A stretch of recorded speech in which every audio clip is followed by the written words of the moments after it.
The Street Corner Soapbox. The Street Corner Soapbox with Falso and Willin. Podcast takeover. We're making a killing. Music to nightlife. Debauchery and street news. Serving it hot. We are some street news, movies and mayhem. The craziest guests, words from chaos. Get it off our chest, Rhode Island, worldwide, dark corners in all places. Speak how we live, radio show, smoking aces. Ladies and gents, for the people we're talking. Take the show on the road, right where you're walking. Yeah. That's right, ladies and gentlemen. Street Corner Soapbox Podcast coming to you live. That's right, boys and girls. Street Corner Soapbox. Now, we all know during this crazy time with the pandemic, businesses are struggling. So we're here to support local businesses, and we need your help to do so also. That's right. So subscribe to our Patreon, become a member to help support the show, and receive exclusive episodes and bonus content, as well as discounts on merch. That's patreon.com/streetcorner_soapbox2020. Follow us on our website, streetcornersoapbox.com. That's right, boys and girls. We are back. Street Corner Soapbox. I'm here with my brother, Lord Willin. Us. What's up? What's up? Not much, bro. What's going on? We got a good guest today. Nothing, man. Yeah, man. Sensei Justin Hagen. Justin, what's going on, bro? Thank you for coming on. Oh, thank you guys for having me. I appreciate it. Of course, man. It's good to always good to have a martial artist on, a fellow martial artist. It's someone actually from a side of the martial arts that we haven't covered yet. I've had some fighters on that I train with, and a friend of mine who runs a gym from the Chinese martial arts side, but we haven't really had anyone from the Japanese side of things, so it's cool to have you on. Well, I appreciate you having me. I mean, I'm happy you guys are actually doing something to help promote the martial arts, especially with the times right now with COVID and everything, the shutdowns. It's good to kind of be able to talk about martial arts during this time since, again, sometimes I know a lot of martial art businesses are kind of took a big hit with clientele at this point in time. So it's good that you guys are keeping the martial arts spirit alive and having these interviews and doing things like this. Yeah, of course, man. I definitely want to keep the martial spirit alive and promote smaller businesses like people who run gyms and dojos and schools. So it's my pleasure to help you out in any way that I can. Well, I appreciate that. Thank you. Yeah, so Justin, you want to get into a little bit of your background, your early life. You started martial arts when you were as young as 5 years old. I did, yes, that's correct. And if you want me to talk a little bit about that, I started when I was 5, as you mentioned. I started with actually ITF Taekwondo. That was back in New Jersey, back in like the early 90s. And the ITF Taekwondo was a good start. It was more the point fighting back then. So, I mean, it was like you score a point, they break, they award a point. So, I mean, it was a good start as a kid. And actually, I did that up until 2001 or so like that. I did it for a good 8 years, actually, almost. Yeah. And ended up with a second dan in that. By the time I went up to high school, I actually started to switch to a karate style. It was actually Ishin-Ryu, so it wasn't Kyokushin, which is what I do now, but I did Ishin-Ryu all throughout my high school. But then actually, that was an easy transition because, like ITF fighting, that was another kind of point fighting. The only difference was they focused more on the punching and kicking, whereas Taekwondo, they did a lot more just kicking. So, I mean, it was nice to finally get a balance between the kicking and the punching. So that was my introduction to the Japanese martial arts. When I went off to college, I started doing more full contact stuff. I was actually going to the University of Rhode Island, and actually there was a Muay Thai gym at the time called Borelli Mixed Martial Arts. I used to go there to do Muay Thai. At the time, actually, the University of Rhode Island had a boxing club as like a club sport. Yep. And so I would do that. So actually, it was fun. So it was my first experience with actually getting into more full contact fighting, continuous fighting. So I did that for about 4 years while I was there. After college, I actually moved back to Jersey for a little bit, and there was a police athletic league like down in Asbury Park. And it was one of the community boxing gyms, and he was training professional amateur fighters. And so I would go down there. I started training there for a while. And then actually I moved down to Pennsylvania back in, 2012, I guess it would be. And actually I was still going to my boxing gym to meet with my coach on weekends and stuff like that. So I would still box on and off for a few years. And I did a couple amateur fights, was in the Philly Golden Gloves. And so I did a couple things with boxing. From boxing, actually, I wanted to get back into the more traditional martial arts. And I actually started working for a WTF Taekwondo gym, which I still work at now, Bucks Taekwondo. And that was actually full contact, continuous fighting. So it's more like Olympic style Taekwondo. So that one is actually, you keep fighting, you're scoring, you're racking up points the more you kick the guy, but it's all full contact knockout rules. So that was actually fun to start getting into that, getting to actually do the full contact from boxing. Started to be able to do more of the traditional route with the kicking. And then that actually led me to Muay Thai again, because again, Muay Thai, and then a little bit in Rhode Island. Actually, there was a gym out in Allentown called Hammer Fitness. And so I was doing that from like 2014 until they ended up closing down a few years ago now. But yeah, I had a bunch of like professional fighters. Mickey Gall fought out of there. There was some, I think Carmelo Makara, he was actually a former Bellator UFC fighter. He was running the place over there for a little bit, like helping with the open sparring night. So I'd go down there, spar all these guys. And so it gave me a lot of good ring experience doing that. It actually led me to finding Kyokushin, which I wish I found that when I was younger. So about 2015, around the same time, all these things started falling into place. Shihan Lomenholm, and he's my instructor up in Garfield, New Jersey, was the closest Kyokushin gym around, about 2.5 hours from the Philly area where I'm at now. So I would travel up there, learn from him, and so it was good to kind of see that full contact bare knuckle style, which is what the signature of Kyokushin. So that was a lot of fun getting into that, and so training with him for years. I opened up my own karate club down, I call it Kyokushin Philly, down here in Pennsylvania. So that's why I currently teach out of. I still teach the WTF Taekwondo, the full contact Taekwondo, mainly the kids, young adults, teens, and then the Kyokushin, I run the karate club for adults. And so we do a lot of sparring there. We put on a tournament a few years ago out in Allentown. The USKA, they're like a kickboxing organization here in Pennsylvania. They put on Muay Thai fights all the time. I think they just got into putting on boxing fights possibly. And so he actually got me to have like a day event doing like a tournament with the Kyokushin, trying to just spread it around. So that's the other thing about Kyokushin was it was 2 hours to get there from here. It's nice to actually be able to bring it to the Philly area, because it was a sport that you don't really see, or it's a style of martial arts you don't really see very prominent in the United States. I know in New York there's a few gyms and the sporadic. It's very popularized in Europe. They hold big tournaments and competitions, world championships, and of course Japan. But the United States, we've actually not had such a growth as other countries, and so it's nice to be able to talk about Kyokushin. So again, I think it's a great sport. So it's awesome to ever watched it before. It's a tough discipline to get into. How come? How'd you get into it at such an early age, starting at 5 years old? So actually, it was growing up. I loved martial arts, like movies and stuff like that. Yeah. I mean, I think early '90s, like '92 or something like Power Rangers came out. So I was like a little kid. Yeah. Oh, this was awesome! It was like my first experience seeing all the different martial arts. And then, like in school, like in first grade, like Jackie Chan movies were coming out, so I'd be watching those. So it was a lot to do with the culture of martial arts was really, I guess, booming in the 90s. Like you see, especially in the English martial art movies. Yeah, like all the English martial art movies, the Van Damme movies. That's when I got into it. I mean, my parents basically, asked me if I wanted to. They were selling, remember the movie? They came out with that movie. They were like hustling, like it was like lean kind of.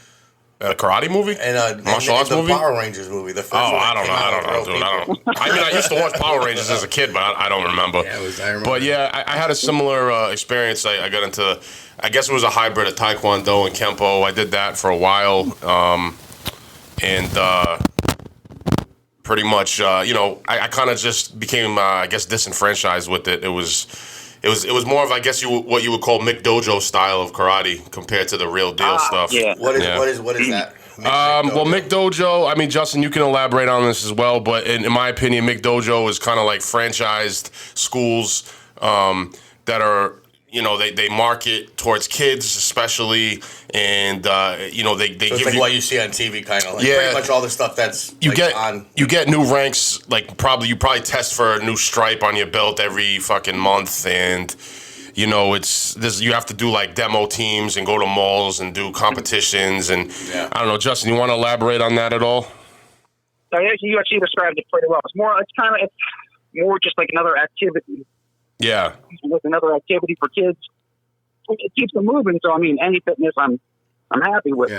Yeah. Yeah. So like you said, it's not like a full contact style. No. It's more like. It's not full contact. Like, I don't remember my training being at that time being full contact. I mean, I do remember sparring a little bit, but the way you trained, it was I don't know. It was more for like you trained for like to do demos and stuff like that. It was heavy on like fancy like katas and like flashy moves and things. And I think that started to arise in the 90s. I mean, the 80s. Karate like early days, 70s, 80s was like a tough signature style. I think what happened with that was it got too hard for people. I mean, even in the early 90s, it was tough. You had, like, you show up, knuckle push-ups on the wood. We would have to, like, hold a bar, hold our kick down, push a leg down, knuckle push it, run up and down. It started off tough. And then you can see by the later 90s, you have, I guess, clientele was diminishing. Like, you could see leniency at some of the places that started training early on, where the marketability of that type of tough training, a lot of people just didn't have the interest to put in that type of effort. Too dangerous for kids. So I think like the McDojo type places started becoming just for market purposes, in the sense that kids couldn't handle it, or they didn't want to train that hard, or parents didn't want their kids training that hard. Right. While kids were training hard in other countries, in the States, the first karate people, it came from like the military. So I mean, you have like a soldier station in Okinawa, a lot of martial artists learned in like Okinawa and stuff, and they brought it here to the States, where they were already full adults in the military. And then as the generations went on, the market was more geared towards kids, just turning into like a business rather than like these tough Marines who wanted to train. So I think that's where the shift started to happen, where people were learning it like to become tough guys who already were tough guys half the time. Like, you were the toughest of the tough. And then for market, they were just like, oh, look at this cool stuff you can do. And in order to attract them, like you said, they started making demo teams. It became more flash and flare, and it wasn't about becoming tough so much as just more show, I guess. Yeah, I would agree with you. I mean, I remember there was a heavy emphasis on where I trained about, you know, making sure you join the demo team. And I didn't like doing that stuff. I did it a few times, and that could have been one of the reasons why I quit, eventually quit. I don't really remember exactly. But, yeah, it was very, like, it wasn't very practical either. Like, when I got a little older, I started seeing other styles, and I was like, I don't know if this shit would work, you know, in an actual fight, you know? Exactly. I agree with you. I guess part of karate, you have to identify your intent and like why you're training. If you don't know why you're training, you kind of lose sight of what you're doing. Like you said, if you don't know if it's going to work, then what's really the point of even pursuing it? So that's how I started feeling in my younger days. Like we were training to be tough, and you could see it like slowly kind of relax. That's why I ended up branching. Why I've done so many styles. I would search for other styles that were harder. I wanted to kind of see what was out there and identify like what are you doing? Which again, with form, that's another thing. Kata and forms. I've always had mixed feelings. I know there's a lot of mixed feelings, especially from the kickboxing world, karate world, etc. Some people love katas, other people don't. Like I think it comes to whether becoming restricted by katas. The whole original purpose of them was to give you the techniques, so that you these patterns memorized within the forms themselves. Teaches you the techniques for practical application for fighting. So it would give you the moves you need to practice with discipline. Once you focus so much on just focusing on only the kata part, and that's what I think a lot of the demo teams did, make this awesome without seeing the practical or like application of it, you lose sight of what you're doing. It becomes almost like a gymnastics routine if you don't understand why you're doing it, if you don't get to test out what you're doing. And actually, I was researching a bunch of martial artists and their philosophies recently. Again, I will talk more later about a book I wrote, but Anko Watusu, he was actually one of the, he's considered the father of karate by many, and actually his student was Gishin Funakoshi, who founded Shotokan, who's also considered the father of karate, so they kind of share a title there. He made like 10 precepts of what karate is supposed to be back in like the early 1900s. One quote from him I really like, he was saying, you must decide if karate is for your health or to aid in your duty. So before you do anything, what is the point? I mean, demo teams are great. I mean, you're going to be in good shape. So, I mean, if you're only there for health, doing it that way, you got to know what you're doing. So, yeah, you'll be in good shape. But, I mean, are you using it for practical purposes? Is there a reason? What is the point of your training? And that really says it all. I mean, if you're marketing the school as you're going to be this awesome fighter and you never get to fight, well, how are you ever going to know? So, I mean, you got to be upfront as a dojo, as an owner of a martial arts place of what you're trying to make a show of it, or you're trying to teach people how to fight. But you need to be upfront and, like, be true to yourself and your students and let them know what they're getting themselves into. Yeah, because what if you do train and then you go and then something does happen? I know. You try to use that shit and it don't work. That started to become my mentality, and I started to question it, I think. And, you know, how practical is it that in the street fight or in the ring or whatever, you're going to pull off a 360 spin kick and you don't walk around flying commas on you in the street, you know what I'm saying? Like, so why should that be the focus of your training? It just didn't make sense to me anymore. No, exactly. I agree a lot with that. Again, if that's what you want to do, I'm all for it. If you can transition that to a fight, again, I'm all for those awesome kicks. You got to put that with if you want to be a kickboxer, though, you got to realize that one kick, I mean, the odds of landing it are minuscule. So if you want to be able to, you got to train for what you're doing. I mean, you're a point fighter and want to transition to MMA, you got to make sure you get the MMA training on top of it. You might have a solid base, but you were training to be a point fighter. What was your intent to begin with? You know what I mean? Right. And that's what you got to look for. Again, it's all about your intent. And I'm not even knocking point fight. I mean, some others, again, when it comes to like a self-defense situation, you're not going to be also doing like 5-minute rounds like in MMA. It's going to be a real quick thing. So, I mean, if you do Shotokan, it's full contact point fight. You get that one hard hit to the jaw. You hit somebody by surprise, bam, knock him in the jaw. That served its purpose. You don't really need to go 5 rounds. So, I mean, it's like, that's a good point. You got to see what you're doing. So that's exactly. You got to basically be true to yourself. What's the purpose of your training? I'm not knocking any style. That's why also I wrote the book. I respect every style because each one has something else to offer of what you want to do. I mean, not everybody wants to be a kickboxer. Not everybody wants to be a Kyokushin bare knuckle fighter. Not everybody wants to be a point fighter. But there's aspects of all of martial arts in each one, and that's why we pursue what we do. Yeah, definitely. Now, Justin, let's take it back a little bit. So your primary focus is Kyokushin, which I actually have a lot of respect for. I mean, I was pretty disheartened with karate for many years, and as I got older, I got into researching different styles, and I came upon Kyokushin, Mas Oyama, Sensei Mas Oyama, and it's a very hard style. It has influences from Muay Thai, which I train now, and I've been training for a while. Why don't you give a brief history of Kyokushin and the legacy of Sensei Mas Oyama, and tell the people that might not be familiar with it? All right, so Mas Oyama, he was actually a Korean-born, like during the World War II era, and so he was actually in the Imperial Army training to be he was like enrolled in the Japanese aviation school, and then however, while he was during the wartime, he lost a lot of friends, became very disillusioned with life as a whole. And so he actually, after the war, I think Japan was actually occupied by America at the time. And so he would be getting in fist fights with a lot of like the American soldiers while they were stationed there. And that's how he was just like taking a lot of anger and aggression. And still, even though he was fighting all the time, he just kind of saw the emptiness of all these fights. So then there's lots of stories about like him. He actually went to train in the mountains for about like a total of 3 years. I think he went there for a while, for about like a year and a half. Don't quote me on that. He went there for a certain amount of time at one point, and then he returned again later to train. So I think the total amount was like 3 years he was training. But while training, he was just trained to be as tough as he could be. And then he would go out after he was training, go and put on these demonstrations of his style, which again, I think one of the things he did, he supposedly did like a 100-man kumite where he just fought 100 guys back to back, and then he did it 3 times in 3 days. So yeah, he would fight 100 guys back to back, next day do it again and do it again. Now again, the veracity of the story, I don't know, it covered a lot of media at the time and it attracted a lot of attention, where actually the 100-man kumite is a big signature of Kyokushin even today. There's different channels where they, I know Judd Reed, we've before in the past. That's a good documentary. One guy that did it.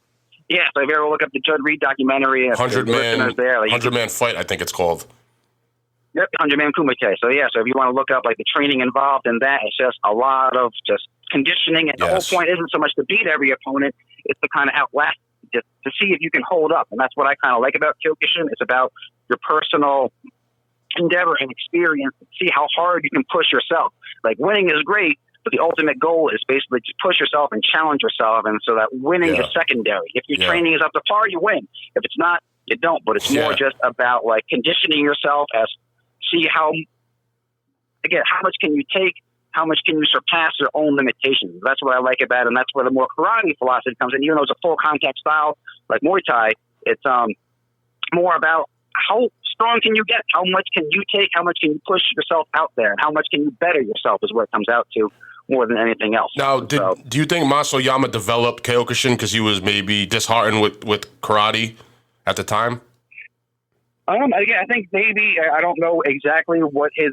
I know he learned from like a lot of different styles at the time. He learned Goju-Ryu from, I think, Goken Yamaguchi was Choji Miyagi's student. He learned a little bit from Kishin Funakoshi. I think he learned a lot of his philosophy in his book, The Kyokushin Way. He talks a lot about traditional martial art philosophy. So I think that gave him the foundation for the respect and what martial arts is all about for improving yourself. And I think he just took it to the next level. So I think that he's seeing that this hard training, and now that you do all this hard training, you shouldn't limit yourself to the rules of competition. Also, we got to also look, the rules of competition wasn't always how these guys were trained. Like there was the old school karate in Japan. When you're training, you're hitting each other hard, whatever style you were back in the 1940s and 50s. So I mean, I think training then was a little bit different than it is now. Yeah, definitely. But, they weren't. They probably weren't wearing pads and headgear and maybe not even gloves. I mean, right? Those traditional styles of karate and even kung fu and stuff. They weren't wearing gloves when they were training.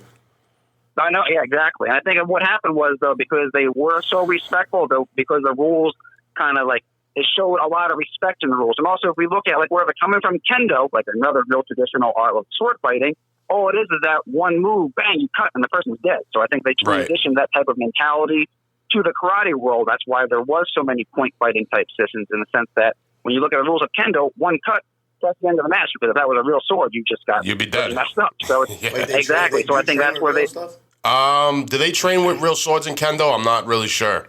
And kendo, no, actually, kendo they use the shinai, the wooden sword. Yeah, that's what and then I think Iatos actually they use real swords, but they're blunted. And I think it's more for doing like tacadas. It's more like a for self-discipline. Like they like will spend all the time drawing and like doing like one cut, returning it to the thing. So it's more just like the like a mental meditation of learning the craft, but it's really about like taking care of what you do. And again, it's just a different type of mindset for that particular style. But have you ever seen? Have you ever seen the video of Mas Oyama with the bull? And apparently he I guess, I don't know if he killed it or whatever with one strike. Yeah, so the story is apparently he wrestled it to the ground and then he like chopped the horn off. And again, there's speculation how much of that is true, but you can see that if you ever see the video, he definitely wrestled that thing to the ground. Yeah, so, I mean, it takes a lot of strength to be able to do that. Yeah, the guy was crazy, man. He was crazy strong, and he probably, I can't even imagine how he hit. He probably hit like a train. How big was he? Big dude? No, I mean, he wasn't small. I don't think he was pretty bulky. Yeah, but the bull's fucking huge. Yeah, dude. Well, a lot of bulk on him, especially for like the Japanese community at the time. He was definitely noteworthy for being like a pinnacle of like physical strength. And if you ever look at the videos, next time if you look at Mas Oyama in his videos, just look at his knuckles. We'll see like on his right hand, there's two like made knuckles for hitting. Like they're like fused together almost. Like you can see that he has put in a lot of effort of conditioning of like making his body into like these giant weapons. So.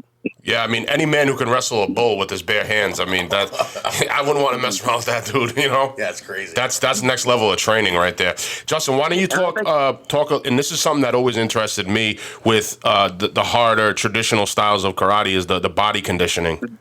People probably aren't aware because we're used to seeing in America the fast food karate.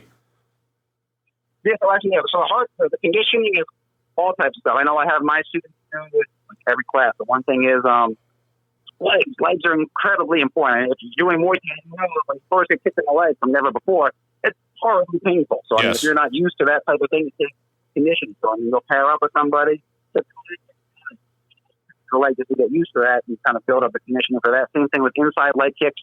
You got to, the inside, is extremely sensitive. So in order to fix that or to get used to it, you got to get hit. So you'll have to exchange blow for blow back and forth so you get used to that type of conditioning. Right. Arm conditioning, too. You'll do inside block, but you want to make sure that the connecting with the forearm, making sure that you are getting used to the hits there. So for bone conditioning there, hands behind your head, you can do like shots to the body. And again, you're not right away going to go hit somebody with a full blast punch. I mean, that's if they're not used to it. So the thing is progression. You start off easy, and then you start off harder and harder over time. And that's what I do like about Kyokushin. And like one thing I do agree with belt systems, it gives you like a template to kind of what's the next. All right, so you're a white belt. I'm not going to break your leg in half. So you go back and forth a little bit harder. After a while, you move to the next rank. All right, well now you have a solid foundation that you know what it's like. You go harder and harder, and it progresses through the ranks through time. That's the thing about martial arts. There is no real end goal. It's a lifelong pursuit. Right. There's no rush. It's a lifestyle. So the whole thing is exactly. It's a lifestyle and it's progression. Ultimately, you want to become like iron, but it takes time. It takes a lot of time. It's like forging a sword. It takes a lot of time and effort and mindset, and that's the whole thing with Kyokushin. It's a lifelong pursuit, and the training is brutal. But again, it's over time. Like even my students, I'm going to push you, but I'm not going to push you beyond what I think you're capable of. And it's like you got to be able to realize that. Push yourself as hard as you can right now. Because if you're pushing yourself as hard as you can right now, you're getting stronger so that you can push yourself even harder next time, the next time, the next time. And that's just kind of how it goes. And like the body conditioning, again, it takes a while to get used to the bare knuckle. If you ever got hit with bare knuckles to the rib cage, it takes time to get used to it. But once you're used to that type of training, it feels like nothing after a while. So, I mean, but it takes years and years of training and conditioning and a certain mindset to understand that your focus is the dedication of training itself. So trying to get better and stronger each time over time. What when you were coming up training, what was the aspect of conditioning that you least look forward to? Maybe that was the most painful, or you didn't really like doing? Most ironically, that's like my favorite part, so I always look forward to it. Doesn't mean it wasn't horrible every single time. So, shin conditioning at first was the most brutal. Now that's actually my favorite part. My shins have gotten much stronger. But like you would, a drill I used to do with some people was you would actually go up and down a room, take your shin to shin, kick each other in the shin. You would hit each other 3 times in different spots of the shin, up and down a room, back and forth, up and down the room, again and again and again. You would end up with like knots on your legs and stuff like that. These like huge welts and bruises. It was horribly painful. But then over time, like that started again. But like anything else, it's less and less and less, and then eventually your body is much harder than you ever would have thought it ever could have before. And that's the other thing I like about Mas Oyama. Like some of the stories seem like out there and crazy, but he was able to, at the very smallest part, and make himself this strong and motivate others to do it, showing that it's possible to be strong. And through hard training, you can push yourself beyond anything you ever could have thought you could have done before. And that's what I love about Mas Oyama's point is that if somebody has done it before, there's no reason you can't do hard training. Right. Yeah, and I think that's what a lot of westernized training lacks, even to this day. Definitely the whole wave of karate school popularity back in the 90s, and then, but even today, I mean, I think everybody, especially if you're going to be a fighter, you should train your body to be prepared for combat, you know? And people, now the normal person will look at it and be like, wow, why would you want to do that? Why would you want to beat yourself up? But it's because it makes your body conditioned to taking punishment. Yeah, so it does. And I think yeah, exactly. And it's the Western culture too, right here. Yagi, kind of dojo rules. He was like saying, well, what is karate? He says it's an art. We exercise mind and body for health, motion, and daily life. But in case of emergency, it is the art of self-defense without any weapon. Yeah. In most cases, we fight with our bodies, hands, feet, and elbows, or defeat opponents. However, in some cases, in accordance to circumstances, we may also use karate. Yeah, it's the end goal was not to win; it was about making this mind and body together. And the whole other aspect of martial arts of just self-improvement each day. And yeah, you can use it for self-defense, and you can use a weapon if you need to. But again, he's saying right there, those were a secondary point of traditional martial arts. The main thing is that you're making yourself stronger and better each day. And then I like the idea of the point of a competition, especially in the karate world, is to test what you know. How well do you stand against somebody else? Then you go enter a ring and you can see if you did well, you're on the right path of training, and you can maybe see things you want to improve on. If you lose, you're like, well, how did he beat me? I want to get better. And then you can kind of use it as motivation. Too much here. Oh, no, he lost. He's a nobody now. It's like a lot of mentality in the Western world. You lose too many fights, he's a fluke. You don't want to, you say, he's done. He's washed up. It's, well, in the karate world, it's not so much like that. The sense is that even if you lose a fight, you want to make sure you learn from it. You want to get better. It's about a self-improving aspect, which is a little bit different. Yeah, and I think part of it too is it's about forging your body into a weapon, basically a human weapon, and that's why there's such heavy emphasis on the conditioning. I mean, like I'm sure if you go to Kyokushin school and you hit somebody, it's like hitting a wall. Oh yeah, some guys are tough. I'm sure you see it all out of the upper ranks of Shihan, the high, like my Shihan too. I think he's up in the 60s now. Shihan Roman. You ever get hit by a truck? These guys, years and years of this training, like their bodies are literally like rocks. Amazing what these guys do over time and what happens over time. Yeah. No, I mean, I think that's key, man. I think it's important. I mean, I think like especially if you have aspirations to say be an MMA fighter or any kind of fighter, the conditioning should be part of your regimen. And I don't know, I can't say for certain, but I don't know how many guys, like you saw what happened to Anderson Silva, how his shin split in half when he tried to check that kick. I mean, was that from lack of conditioning? It could have been. Again, I mean, it's always a balance between lack of conditioning and over-conditioning. I mean, I'm not sure what his regimen was looking like. I mean, again, it's like a lifelong thing. If you want to make sure your body is hard and like a rock over time. If you rush it and your body is not used to it, bam, you're giving yourself punishment. Your bone's going to be weak. If you go into a fight and you're shin conditioning like the day before, you're just going into a fight with microfractures already, so it's going to be likely to break. So you got to look at like either too much or not enough. But yeah, it definitely should be part of your regimen of your overall training, but you got to also space it out accordingly. You got a fight coming up, you better not be doing that the week of. So it's like you got to make sure that your training and definitely integrating it into your routine as like a general trend, I believe is very important. Yeah, I would agree. And I think people maybe now, with the explosion of MMA and combat sport, maybe people haven't taken karate as seriously or more traditional styles, but there's a lot of elements of them, like what we're talking about, that I think are very important and very relevant to being a martial artist and a fighter. It is. And actually, if you look again, Europe is very popularized with the Kyokushin. It's actually the Kyokushin World Union, the Kyokushin organization up in Europe. It's actually, I have the channel, like where all the, I forget what channel it is. I wish I could look it up. But it's actually a promotion in Europe where they fight Muay Thai guys against Kyokushin guys under Muay Thai rules. So I think I've seen some of those. Yeah, so again, I mean, it's not a Kyokushin, but these guys are Kyokushin fighters, and they're transitioning to Muay Thai. So, I mean, it's putting on kickboxing matches that way. But you got to realize that they're coming from, because of Kyokushin, how Mas Oyama wanted it was it's supposed to be a complete art. Well, why don't they punch to the face? Well, you have punches to the face in the training, the kata, the kihon. If you practice every part of Kyokushin, you'll be able to well defend yourself, supposedly, again, and just to kind of have a whole complete system for overall health. The point of the competition is to push yourself. So, I mean, it's supposed to mirror real combat to an extent, and as much as Mas Oyama wanted bare knuckles to be as close to real combat at the time. But again, you have to look at Kyokushin competition as about pushing your body as hard as you can go and kind of seeing how tough you are and what you need to work on with your training. So, I mean, if you're training strictly in Kyokushin, it does give you all the tools that you need to put in a sense. But I mean, if you're training to be a Muay Thai fighter, you're going to have to transition some of your training to fit that realm. You know what I'm saying? Yeah, so, I mean, that's like with any style. You have now you're holding black belts in Taekwondo, Ishinryu, and Kyokushin. Can you give us a little comparison of those styles?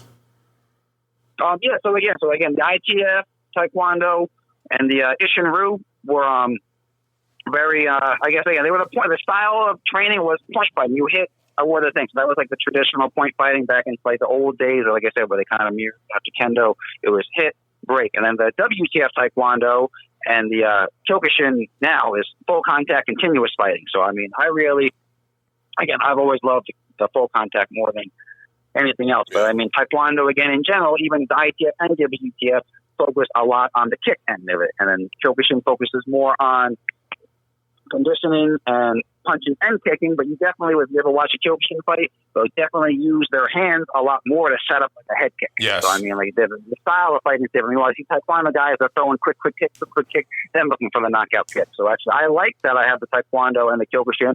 Even my guys, I have them combine the styles. Use these quick kicks, but instead of to the body, because in Taekwondo there's no leg kicks, but Kyokushin there is. Those guys call it a front leg kick. We call it a fast kick in Taekwondo, ashimawashi, and Kyokushin, kick them in the calf. Like the calf kick is becoming very popular in MMA. You see it more and more now. I mean, it just wear them away. Somebody's coming at you, real quick bang off the front leg. Keep kicking the calf, and then when you see an opening, then you go in for that harder kick. So again, no need to engage toe to toe until the opportunity presents itself. So use the distance, and then when you get close, bang, then start throwing the hands. Look for some hard shots to the ribs and the collarbone. Again, you want to be able to use your advantage. Just because you are tough doesn't mean you need to go toe-to-toe the whole time and exchange blows nonstop. And I try to tell my students that in the sense that Kyokushin overall is for your health. Yes, if you want to be a fighter, great, but don't be in there. Again, from my own experience, I used to do that. I would run in head first to see who's strong, punch. It takes a toll on your body over time. Yeah. So, I mean, if you want a prolonged fight career, make sure you're not recklessly just running into a fight. You want to make sure that you're fighting smart. Yes. So you go stay to the outside. Fight I like the template of boxing, the jabs. Use that kick. There's no reason to go all in right off the bat. So, I mean, you just kind of, you got to feel the fight, feel the ring, and kind of just know who your opponent is and don't recklessly engage when it's not necessary. Yes. Now, you've won a bunch of awards in full contact Kyokushin and karate fighting, and then you also transitioned into boxing, and you were a Golden Gloves contender. How did you find the transition from going from Kyokushin to boxing? You know, there's some similarities, but obviously there's a lot of differences. Well, I transitioned to boxing after Ishinryu and Taekwondo. Okay. That was one of my earlier exploits. So that was a big wake-up call in the sense of like my first introduction to full contact fighting was the boxing. So I went from there, and again, being tough is great, but you go from a spot where bang, you hit hard and that's the end of the fight, and then you're going into, all right, it's not about just one shot hit hard. You got to keep on going. So I think the major thing was training the transition from needing jabs. It taught me a lot because I was used to, all right, hit as hard as you can nonstop. You do that in boxing, after a minute of throwing all these full blast shots, you're going to be dead tired. Oh, and yeah, like, the cardio is insane. There's still minutes to go. And it's round after round. So I think boxing, again, at the time I was not very good at boxing because, again, transitioning from the other style to the other, I was still set in my old ways. But boxing taught me a lot about you need to be able to work the ring. You need to be able to use a jab. You need to be able to go a distance. The difference is the style of fighting. If you're training to be in the ring, you got to be able to have stamina and speed and timing in conjunction to just that one hit. So it's a whole another, and that gave me a solid template to this transition to Muay Thai and then Kyokushin later on. So I was like, all right, so just hard hits alone is not enough. You need to be able to have speed. You need to be able to have timing. You don't need to be throwing every second of a fight. You need to be able to pick your thing. So, I mean, my early days, like, almost 20 years ago now, it was a interesting transition then to see what is required of that, going from style to style, of continuous fighting versus point fighting. Was it hard not getting out of the fact, like, using your legs and training your legs for so long when you're actually boxing? Yeah. You're not allowed to use that. Was that Good hard question. to, like, not naturally just go to kick? You know what I mean? Did you have the urge to, like, want to kick somebody? Oh, it was frustrating. I will tell you that. Like, especially also in boxing, you have orthodox or unorthodox stance. Yeah. I was usually, when you do taekwondo and like other styles, you're switching your stance all the time. So like when you're boxing, you got to stay to one side. So it took me a long while to get used to that and stuff. And so it was definitely a wake up call. And then I went into the WCF taekwondo, and you're boxing very similarly in the sense that it was more of a side stance, unlike where you're squared up and you have to use a lot more speed. Like that kick off the front leg was a lot like a jab. So that actually helped remedy that gap, taking the old style that I was used to, combined with almost a similar to boxing style, except now it's with legs. And I'm like, all right, well, I can do this. And then it transitioned into the Muay Thai, where I started being able to combine the boxing and the taekwondo now. And then I found Kyokushin during that same time. And then that just kind of, Kyokushin is where I fell in love. Like, this is like the best of everything. That's why I really like Kyokushin the best, because I was actually able to utilize in one sport all the things that I learned over the years. So you went from Muay Thai to Kyokushin. Now, there's influence in Kyokushin from Muay Thai, correct? I've read that or I've seen it in documentaries. Yes, yeah, I believe Mas Oyama supposedly sent guys out to like Thailand to learn from them, and so there's definitely a heavy influence from Muay Thai. And if you ever watch Kyokushin fights, you can see the similarities of like just the rule set. You're allowed to use elbows, knees, and everything like that, kicks to the leg, etc. What are some of the differences? I mean, I guess punching to the head would be the main one, right? And maybe the clinch. Yeah, the clinch isn't allowed in Kyokushin. If you ever see the Subaki challenge, actually, it's actually one challenge. I think it's from Enshin Karate. They actually allow grabs similar to like the clinch. I don't think you can full clinch, but they actually allow grabs in that one particular discipline. Enshin is an offshoot of Kyokushin. So other Kyokushin styles have taken that way. Kyokushin in itself does not have clinches or grabs.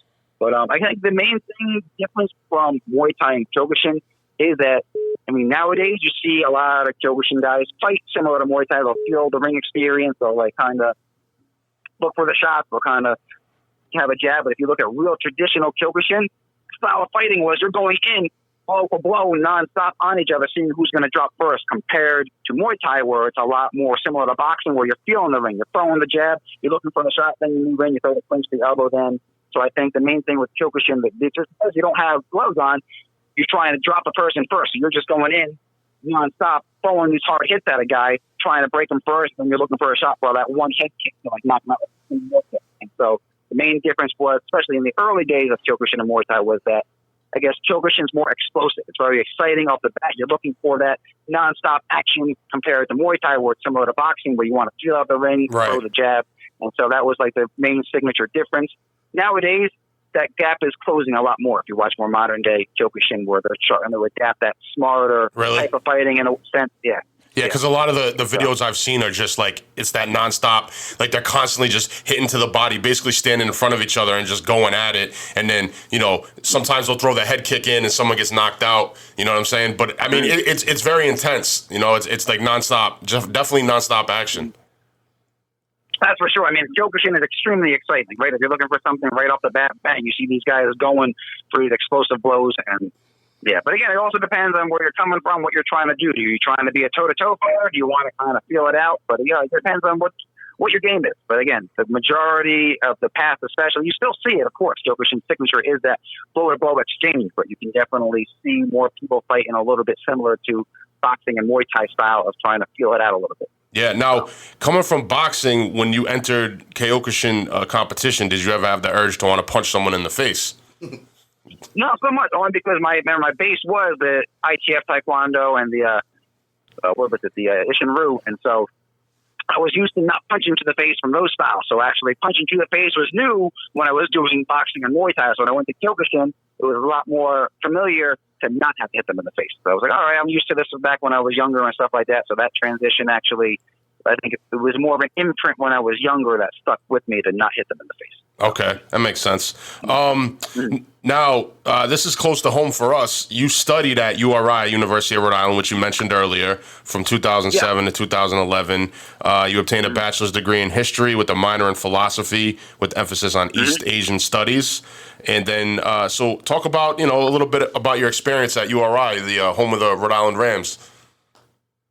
So, you said, actually, my main thing there, I kind of was doing martial arts, but not as much as I would have liked at the time. I was focusing a lot on my studies. So, I was heavy into it when I was younger. I was still practicing boxing at the thing, but the club sport, I wanted to compete, but I couldn't find anywhere to compete at. So, the club sport was great for staying in shape, but they weren't really looking for fighting at the time. And then the Borelli Mixed Martial Arts was also a great place to get started with learning the basis of Muay Thai, but I think he already had his fight team. And again, I was focusing on my studies. So, when I was studying at Rhode Island, I went there for history to begin with. I always enjoyed history, I guess, because of the martial arts. It was always a battle, like warfare, like history of different countries, especially like a history of China, history of Japan. And so it was like I already hit home. Learning history was what I was familiar with growing up. So that's why I ended up picking that major. But while I was there, I ended up finding philosophy, especially the East Asian philosophy. So I love the history aspect of these nations, but also the philosophy is what I really ended up towards the end of my time there. I really started taking a lot of philosophy courses. Buddhism was Taoism. Again, you have Hinduism is also thrown in there somewhere, with some of the elements permeate in some aspects. But it was just that sparked a whole new love for the philosophy end, which is why even since then I continue to read. I love all the martial artists, the founders of these martial artists, which is why I wrote that book, Shodai-Soke. They all have books of their own, which incorporates all the classical concepts. Japanese thought in itself is kind of emulated in their styles, where the Bushido code of Japan was rooted in like Shinto thought, Confucian thought, Buddhism. They all were like minor thoughts that became part of this ethos. And so a lot of these martial artists coming from Japan, this was a subculture that was part of their lives that got integrated into the martial art mindset. So a lot of these guys have written books on their philosophy of what life is all about in general. And so, that's why philosophy really hits home for me, where history kind of got me on the front level of learning about the black and white of what's going on in the world, where they got to be today. But the philosophy is really like the inner workings of the thought process and like the whole cultural aspect of martial arts in itself. Yeah, I've always been, I think me and both Rob have always been into the Eastern philosophy. And I think with martial arts and training, you need that balance of not only just the external, but also the internal focus and balance of the two. Now, are you currently practicing any particular spiritual tradition? I just kind of, again, I'm very, the whole Japanese, if you look up the religion of Japan, they were rooted in the Shintoism, which is the state religion long ago. But there's like a general Japanese metaphysical consciousness is the best way to put it. So that my personal feelings is that consciousness, in the sense that I like the idea of Shintoism, where Shintoism respects your ancestors. If somebody has something that's important that they said in their life, if you don't remember who they are, what they said, it disappears forever. So I believe in the Shinto aspect of keeping alive what people had to say when it's important. So whether you believe in an afterlife or not, I believe that part isn't so much important, that even at the most basic level, even if there is no afterlife, if these people said something of value, you got to keep their spirit alive. So that's where the Shinto aspect, I believe, and that's why I'm so big with the philosophy, remembering who these people were, what they had to say, because when you share that knowledge with this generation, they might be able to learn something from. Yeah. The Shinto aspect of that I like. Keep them alive in that way. Exactly. Exactly. Yeah. And then the Confucianism is more about just kind of self-discipline, certain way of etiquette, conducting yourself, proper manners, and I believe that helps keep things in order. It's chaos. Without manners and respect, it's chaos. Yes. I believe that you need that. Everybody should follow that. sense. Yeah, it's kind of common sense. Exactly. To be honest. Eastern philosophy, there's a lot of common sense in Eastern philosophy that people might miss out on, in our society. There is, exactly. That's why Confucius, I'm a big fan of, like, the Confucian ideals of just proper etiquette, how to speak to somebody. You speak to somebody wrong, it automatically turns them off to hearing anything else you have to say. And somebody speaks in a certain way to you, you don't even want to listen to them yourself. So there's a certain proper way to conduct yourself that's just polite, I guess, in a way of just common courtesy that people miss out on. And then you have the Buddhist aspect of just kind of more personal enlightenment. That's where a lot of the training is a personal experience in a way. And that's where I like the Buddhist aspect of it's a personal enlightenment experience in the sense that through training, you can better yourself. And by bettering yourself, you can act as a beacon for others to look up to. You know what I mean? Wise words right there. Yeah. So that's what I like about it. So again, the entire Japanese subconsciousness. I mean, if you ever read, I made a course on Udemy called Bushido as an Ethical System. Nitobo Einazo, he was a doctor back and like a political advisor back in like the early 1900s during when Imperial Japan was starting to get really big. He actually spoke out against the actions of Imperial Japan. But he wrote a book called Bushido, the Soul of Japan. He lays out all the Bushido, he lays out all the Bushido tenets. So he lays out a very nice, whole cohesive picture of what this type of mentality looks like. So if anybody, it's actually in the public domain. If you look it up, if you go on Google Books for the free section, just the whole book's online. The original copy from really. Oh, I didn't know that. Yeah, that's one of the classics that I haven't read. But I've read some of the other ones, and I'm definitely a fan. I'm gonna have to check that out. I mean, I like to have. I'm a bit of a book collector, so I probably want to get an actual copy of it. But that's good to know. Now, is there influence from Taoism in Japan? I know obviously it comes from China. We actually had a Taoist priest on that we interviewed. He's American, but he studied over in China. I've never really read much about the influence of it in Japan. That's a good question. Again, the old Taoist thought, that was mainly focused in China. And again, I don't want to speak on anything I am unfamiliar with. I mean, you can see some of the aspects permeate of just like kind of like detachment, and that in that aspect of it, you can see some of that in the subculture of like the Bushido ethics. But I mean, in itself, it wasn't as emphasized as much. Zen Buddhism, I think, permeates the most in the sense that Zen, like the personal like meditation in Zen, which you can see with some elements that reflect Taoism in a way. And Taoism, again, I believe it did have a role in it. As far as the extent of that role, I can't speak on, because when I studied a lot of the works of Zhuangzi at the time, which was he was an interesting guy. He was like a contemporary or like from more of the later period. Like I think he and like Mencius was coming out from the Confucian world. Zhuangzi was like the counterculture. So the original ideas of Confucianism and Taoism actually shared a lot of similarities in some ways where they could be complementary of each other. However, by the time the neo-philosophers came out, they started becoming more at odds, and you could see some shifts and rifts where they didn't get along as well. But that's a discussion for another time. But as far as Taoism the influence of Taoism on Japan, to the extent, I'm not actually sure how much it affected their subculture. But you could see I think it all kind of intertwines and correlates at the end of the day. It's all about, the spiritual and being a better person and finding enlightenment and maybe in different methods to doing it. But at the end of the day, I think it's trying to reach the same goal. Exactly. Yeah, I agree with you there. And I think it's good to just take what inspires you, what influences you. I'm a big fan of Bruce Lee and Jeet Kune Do, and I trained that for a while. And I think I apply that to spirituality as well. Yeah, actually, I have a quote right here, actually, from Mas Oyama, the founder of Kyokushin. He actually talks about, he studied all these. He says, I have learned much from Tao, Confucianism, and Zen Buddhism, but the greatest gift I have had from these philosophies is self-confidence. The knowledge that the way I am traveling is the same as the way of the great sages and philosophers of the past gives me courage and strength. The way is long, and there may be many difficulties ahead, but I believe with Mencius, the way is lofty and beautiful. It leads to heaven. It's far in the distance, but should we not try to bring it nearer by advancing a little day by day? So he's saying that it's a personal experience. These things help you become better people. It gives you confidence. It helps you on your path in life. Yeah, no, that's a great philosophy. I agree. Now, you received your master's degree in education from DeSales University. You want to talk about that a little bit? Yeah, so actually, coming out of college when I was going for my bachelor, I got my history degree. And then as far as what I want to do for a career, I've been focusing so much on just martial arts, philosophy, and history. I never really thought much outside of that. I thought about maybe pursuing law enforcement or some type of other related career just simply because of my martial art background. I ended up falling into security. And so I did security actually for 8 years, corporate security for a company. And while I was there, I'm like, it was a nice job, but I felt like I wasn't fully actualizing on my experiences. And so when I came right out of college, I was working security for about a few years. And then that's when I started practicing martial arts. I was still practicing martial arts on my own.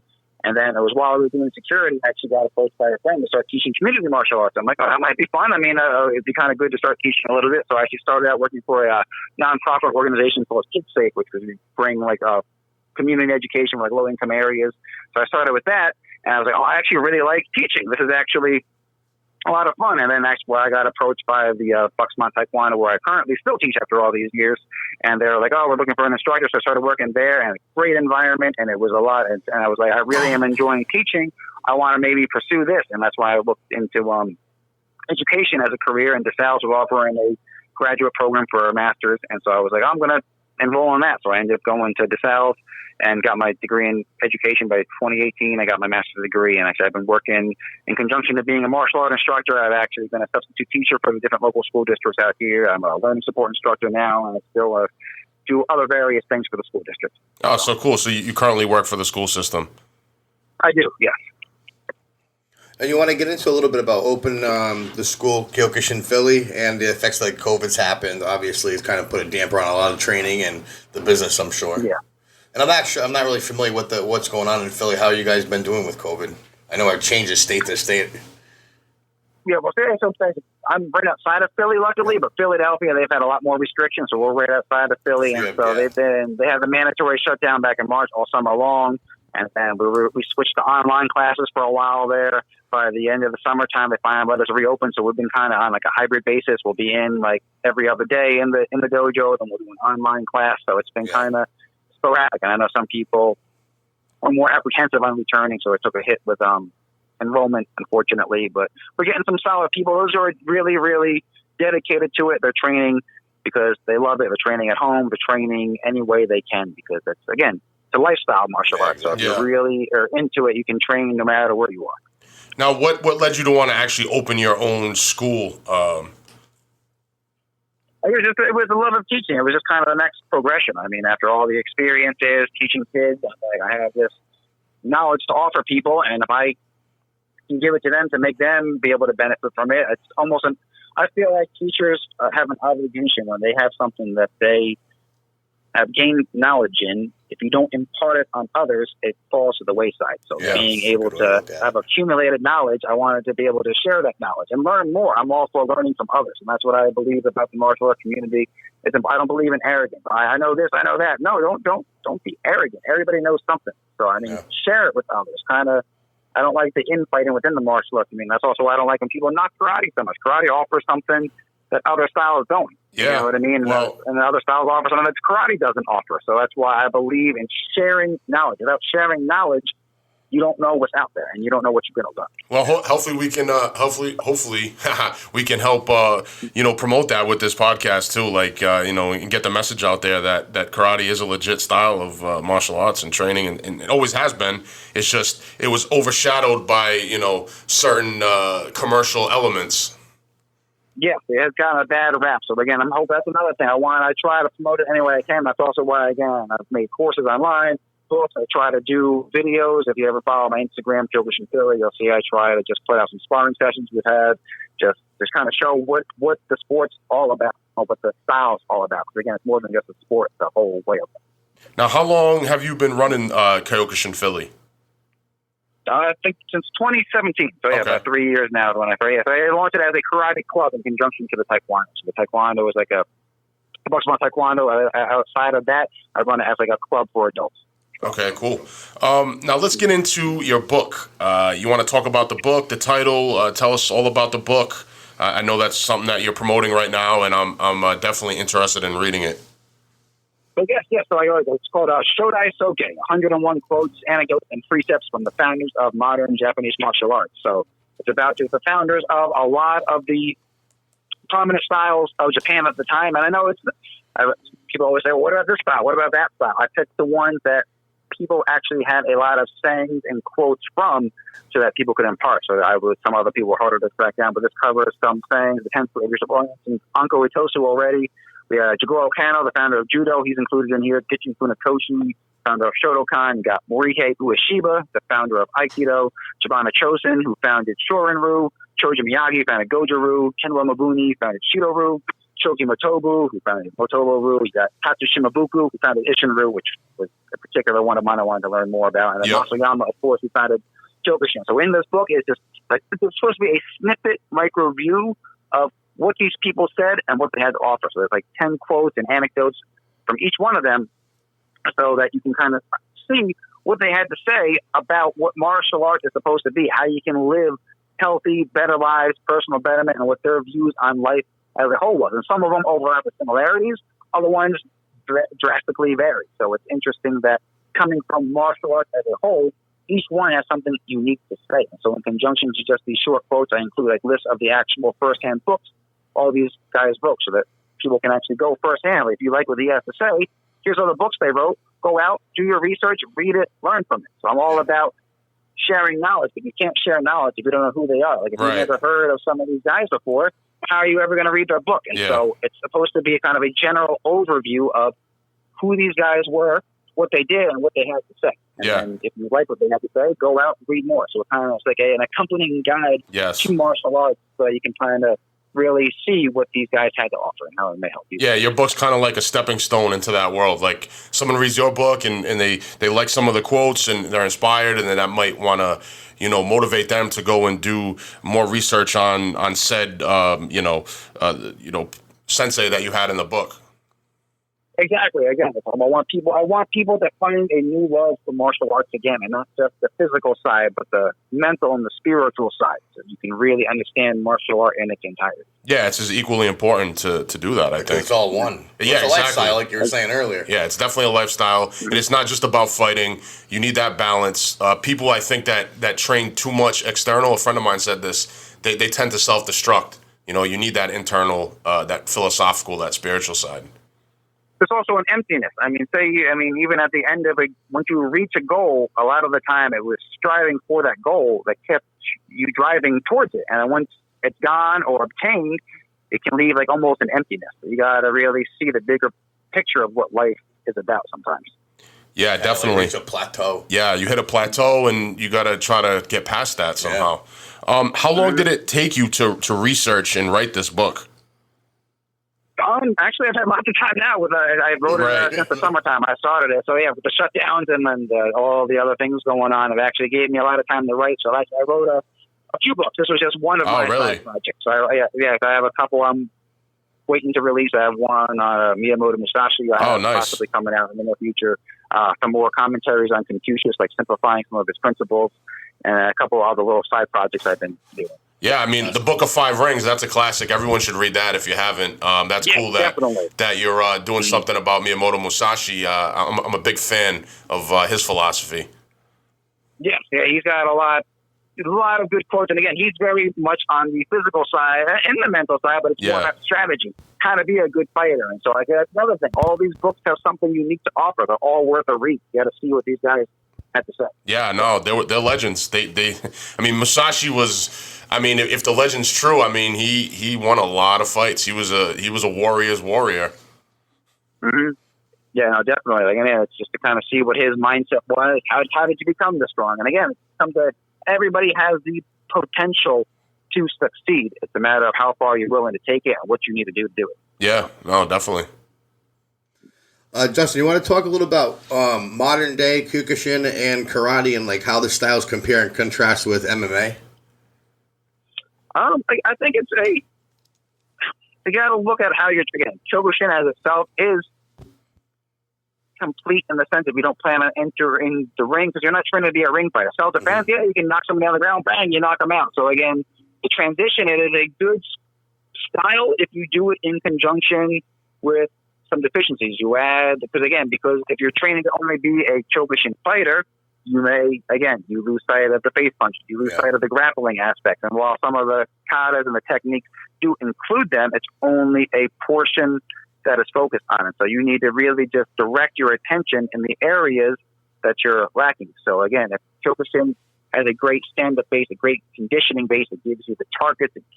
You need to also start changing up your style. If you're doing Kyokushin and you want to be an MMA fighter, you're going to need to find somebody to be able to spar with you with face contact. You're going to need to be able to find somebody that's going to be able to grapple with you. And if you're finding yourself lacking, you need to pick that up somewhere along the way, whether you integrate it with some jiu-jitsu or judo or boxing.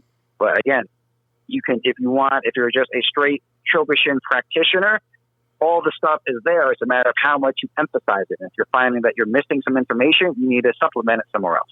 Yeah. Now, there is a legacy of great fighters that come from a Kyokushin background in kickboxing and MMA, notably GSP, Andy Hug, and there's other guys I know I'm forgetting. But, so, I mean, it's proven effective in combat sport, for sure.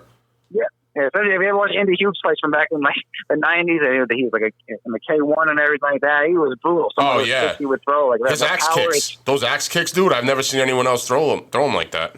Oh, yeah. It's brutal. So, again, it's a matter of how you train. Like, it's all about how you take it, how you adjust your training, what you're focusing on. That's, again, what you got to really identify. You got your intent. What's your purpose in your training? Are you trying to be a Kyokushin fighter, so you're going to gear your training towards that? Are you training for just a complete art for just your own well-being? Or do you want to be an MMA fighter? What are you going to do to be a fighter? Again, it's not just about self-defense and the overall system. Because, again, the system has it, but we're not training for a fragment of a fist fight here. We're training for like 5-minute rounds, back-to-back rounds. What are you going to do to change what you need to step up? Yeah, but do you think Kyokushin gives someone a solid base if they want to get into kickboxing or MMA? Oh, 100%, definitely. It is a solid base in itself. And like I was saying, even the KU, if people want to do Kyokushin and enter right into kickboxing, you can still pursue Kyokushin 100%. Just make sure that you adjust your punching strategy accordingly and start finding somebody to hit to the face with. Which, again, more traditional Kyokushin they used to train, and some dojos still do. You train with punches to the face with gloves on and stuff like that. It's just the competition that took them out. So, I mean, the real traditional ones, you would have face contact in training just for that purposes. But, again, the competitions were just designed to showcase other aspects. So, again, you have to see what you're doing. But you can even see now, the Kyokushin guys versus Muay Thai guys, they fight very well against each other. Yeah. And then when it comes to, and same thing with Muay Thai guys switching to MMA too. The Muay Thai kickboxers are going to have to adjust on ground game too. Same thing with Kyokushin. Yeah, I mean, well, in MMA, a lot of MMA fighters are pretty good at everything, not really masters of one thing. I mean, some are, but coming from, let's say, a Kyokushin background, you kind of master, stand-up, because that's what the style is based on, just like Muay Thai. Exactly. So, yeah, you're going to have to either become completely well-rounded. I mean, one theory I've heard that I kind of like is that you should be extremely proficient in one, but familiar with everything enough to be able to get out of it. Like, if you're not a jiu-jitsu guy coming from kickboxing, you need to know what jiu-jitsu is. And that's why UFC 1 was so a big culture shock, because people at one point suddenly getting knocked out. They've never seen this before. What the heck is going on? So if you're not used to that, of course you're going to get demolished. But once you're used to that, getting takedown, how to get out of a takedown, if you're not going to be a master submitter of jiu-jitsu, you need to be able to know what jiu-jitsu is, how to at least survive to get back up to your familiar zone. So, I mean, it's a matter of, you can have your preference in a way, but you got to make sure that you can handle what happens when you're not in your comfort zone and be able to train accordingly to supplement some deficient areas. Yes. Now, as a practitioner and teacher of a traditional martial art, do you think the explosion in popularity of MMA has negatively affected the traditional arts? Because, I remember, not so much maybe now, but I think when MMA first blew up, there was people that were kind of dissing the traditional arts. Like, I've seen shirts that said, "Oh, your kung fu is not welcome here." It was some dudes at a MMA fight, and people kind of downplayed them. I think that MMA is missing an opportunity for those traditional fighters who do well, like GSP, to use that as a platform to speak about the philosophy side of it. You know what I mean? I think that would be more. I would like to see more of that MMA. I love MMA because, again, in the sense that it's showcasing all these arts. I think it's great, and I think again, if their style is not working in MMA, it doesn't mean it's not working. It means that they're training for whatever style of rules that they're fighting for. Your style can work. Just make sure you're training it accordingly. Don't just do one punch and then stop if you're a point fighter. If you want to be an MMA fighter, that's not going to work. But you can take your techniques that you learned and now drill them and change the way you use them. You all have, everybody has an arsenal. Yeah. Use it accordingly. Right. And that's what I feel like. And those who have effectively utilized it and have succeeded with adjusting to the rule sets of MMA, they need to speak up and be like, hey, you can do it, but if you are going to be doing these traditional styles, just know that if you're training for a point competition, you enter an MMA fight, you're going to have a bad time. Yes, you got to make sure that if you're doing a traditional style, change your sparring, change how you're training for that way to utilize what you know. And some people might say, well, if you start training that way, it's not that fun. I don't believe that's true, and that the style gives you certain discipline, certain way of training, of like certain techniques. This is how you take those techniques and start differentiating your training style to accommodate a new rule set. Yeah, and so I think that it's and I think we're starting to see now more people with traditional backgrounds, and you're starting to see even techniques from traditional backgrounds in MMA fights more so, because MMA itself kind of just became a style at one point where it's like, okay, you do some grappling, you do some stand-up kickboxing, and that's pretty much the MMA style. But you see some fighters that, like even Machida too, he's another one. He comes from Shotokan, and you've seen in his style like his karate influence and background. Definitely. So exactly, you can use your base style as like your base, and that's what you're doing. Your base is how you build on it from there to adjust to new rules. So I mean, you have this template, and now just change. You can still style. Just make sure you change certain aspects of the training to adapt to changing the rules. Yeah. So. Have you seen the Karate Combat League? Yes, that's actually pretty good. I think Bob Sweeting was running that or something. Yeah. Yeah, and I like that it's showing like the different karate, more traditional guys transitioning to full contact like that. Yeah. I think anyone out there hasn't seen it, check it out. It's basically karate rules and guys from karate backgrounds. Is there Kyokushin guys in there? I don't know. I will have to look into that. I think Baz Rutten was actually a Kyokushin guy, so I'd be surprised if there wasn't any Kyokushin guys in there. But yeah, I mean, you can see a lot of the traditional guys, and that's what I was trying to say. They're transitioning from their tradition and changing up their styles to be full contact fighters. We can still see the way they fight, the elements of like their foundation are present, but they're changing the way they're using that to apply to that type of full contact competition. Yeah, definitely. Justin, you want to changing actually topics from martial arts? Do you want to talk about getting into music and hip hop? Performing as a rapper in like the Philly hip hop scene. Yeah, we connected on that actually too. You said you were making music for a while and performing, and you want to talk about that a little bit?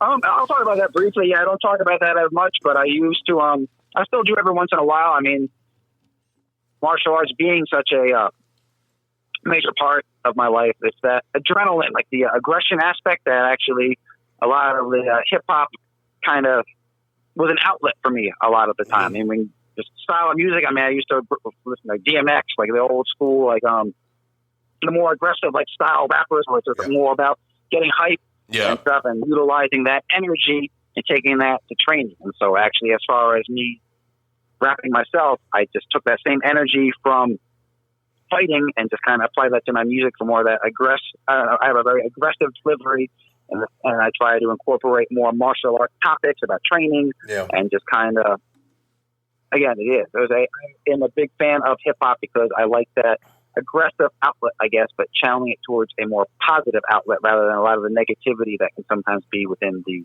rap community. So who are some of your favorite hip hop artists? I like a lot of the underground guys now, because they're still keeping alive. Like you have Vinny Paz, Jedi Mind Trick, the OTP guys. You got like Ill Bill, Snow Goons. Those guys, they're always putting on like dope artists. Yeah, I'm on a few of their albums actually. Very nice. Yeah. They're always dropping like these monster features on their stuff. Because again, it's all that hard hitting, gritty kind of rap that gives you that certain like aggressive edge is what I like. Yeah, and man. That's what I kind of like about it. Did you? Then you got like Onyx. Yeah, I love Onyx. No, go ahead. No, I was just going to ask you, did you go to coming up, did you go to a lot of shows? Oh, yeah, all the time. Especially with the great thing living so close to Philly, like right near the city, there's always underground hip hop shows. A good friend of mine, Al used to go by A. He got me into performing. Actually, I was just kind of doing it as a hobby. Okay. And then I met another A. hip hop artist, A. at a show like years ago, and that was like in 2009, I guess. And then from there, I started going to more shows. I started performing a little bit, and then just at these shows, the thing about the Philly scene is it's a great underground scene, but you have such monster artists who are just at these local things. Like you have like Reef the Lost Cause, right. You have like Chief Kamach, you have you have all the AOTP guys, Vinny Paz. So you never know who you'd see at a show, just either there supporting one of their other guys. It's a fun scene to go to, and they do these small hole in the wall bars. I mean, we're not talking. Some of them were like big venues, but I mean, you're talking about like the Fire, or like you got that's one of the venues down in Philly. You got a couple Kung Fu Necktie, like all these like little small hole in the wall dive bars, but like these great artists of the time. And yeah, so it was nice and still nice to go see these guys when they perform. Yeah, hopefully we can get back to that sooner than later with our current societal and world situation. Because I miss doing shows and going to shows. Yeah, I guess we got to adapt. Unfortunately, you got the podcast going. I've been able to write, so I mean, we're still taking an interest, and at least we're applying it to different areas for the time being, at least. But yeah. So, what are your upcoming plans for the foreseeable future?